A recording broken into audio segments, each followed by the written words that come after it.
নমস্কার, আমি শুভম। আমরা মহাভারতের কথা বলছি। মহাভারতে 18 দিনের একটা লড়াই হয়েছিল, যেটাকে আমরা মহাভারতের যুদ্ধ বা কুরুক্ষেত্র যুদ্ধ বলে জানি।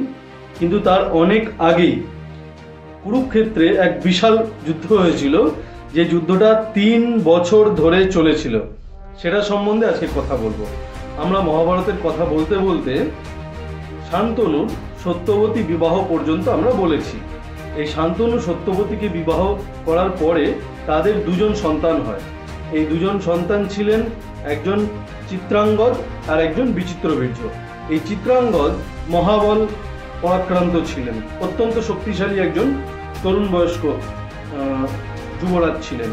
তো তিনি এমন কোনো রাজা নেই যাকে পরাজয় করেননি।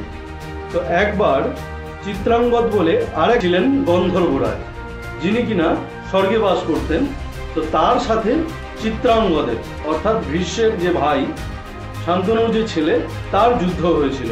আর এই যুদ্ধ 3 বছর ধরে চলার পরে মায়া বলে সেই চিত্রাঙ্গদ গন্ধর্বরাজ এই শান্তনু নন্দন যে চিত্রাঙ্গদ তাকে নিহত করে এবং সে স্বর্গে ফিরে যায়।